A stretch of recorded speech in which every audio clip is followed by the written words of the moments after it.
뒷문으로 들어가는 것이 처음에 그렇게 마법 같은 일인가요? 안녕하세요, 여러분. 오늘 우리가 이야기할 주제는 백도어입니다. 오해하지 마세요. 여기서 언급된 뒷문은 연결을 사용하거나 지름길을 가는 것을 의미하지 않고 우리가 일반적으로 국화하고 부르는 학문 성교를 말합니다. 많은 사람들이 이 문제에 대해 궁금해하며 모두 궁금해합니다. 뒷문을 사용하는 것이 정상적인 일일까요? 기분이 어때요? 안전한가요? 즐거움을 느낄 수 있나요? 이것이 정상적인 현상인지 먼저 이야기해 보겠습니다. 성적 태도가 비교적 대방적인 미국에서 약 1억 3천만 명이 뒷문 경험을 했다고 한다는 사실을 알고 계셨나요? 포르노 영화 웹사이트의 통계에 따르면 미국에서 백도어라는 단어에 대한 검색 빈도는 2009년부터 2015년까지 무려 120%나 급증했습니다. 우리나라에서도 이 방법을 시도한 사람들이 많습니다. 어떤 사람들은 뒷문으로 들어가는 것이 독특한 경험을 가져다 줄 수 있고 그게 대단한 일이 아니라고 생각합니다.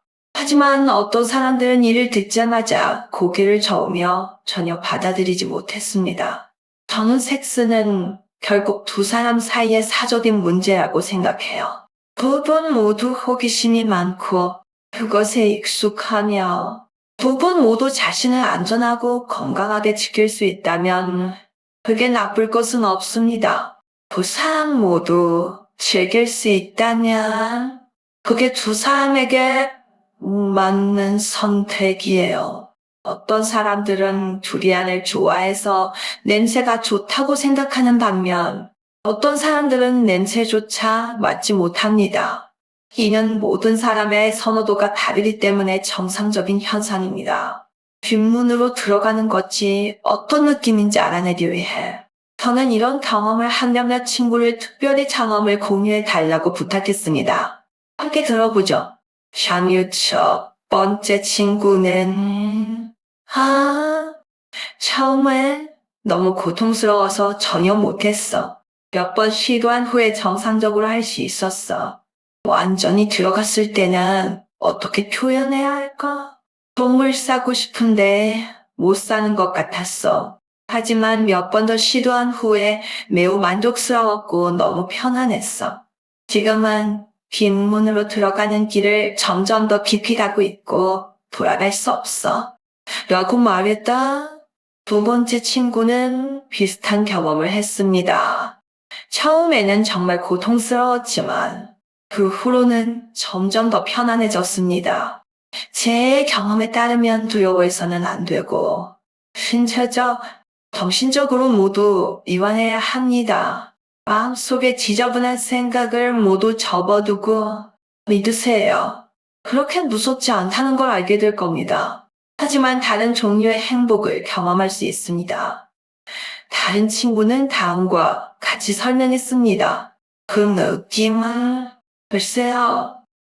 매우 새롭고 즐겁습니다. 언제든지 오줌을 누는 것 같은 느낌입니다. 어쨌든 매우 훌륭합니다. 무서워요, 무서워요, 무서워요, 무서워요. 물론 그다지 즐겁지 않은 경험을 한 친구들도 있었습니다. 한 친구가 말했다. 이걸 말할 권리가 있어요. 처음 했을 때는 전혀 쾌감이 없었어요. 항문이 부어오르고 뜨거웠어요. 정말 매운 걸 먹어본 적이 있는지 모르겠어요. 다음날 화장실에 갔을 때 엉덩이가 똑같은 뜨거움을 느꼈어요. 너무 불편했어요. 다른 남자친구는 이렇게 말했습니다. 나는 여자들이 어떤 기분인지 잘 모르겠어요. 나는 남자예요.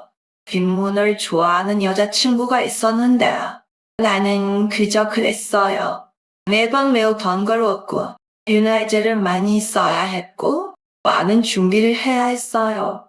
들어갈 때 쑤시는 느낌이 들었고 전혀 매끄럽지 않았고 그녀가 불편해할까봐 항상 걱정했기 때문에 나도 즐기지 못했어요.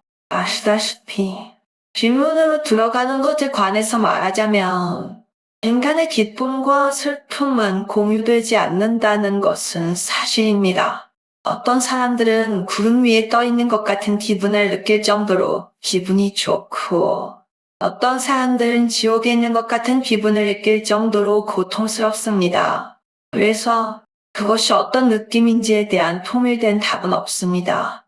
관심이 있고 기회가 있는 친구는 스스로 체험해 볼 수 있을 수도 있습니다. 또는 어떤 사람들, 즉 가족에게 행복의 원천이기는 하지만 이런 종류의 성행위에는 어느 정도의 위험이 따릅니다. HIV 위험평가 지침에 따르면 뒷문 성표는 고위험 성행위로 간주됩니다. 왜? 우리 국화는 너무 섬세하거든요. 주의하지 않으면 항문이 터져 손상과 출혈이 생길 수 있습니다.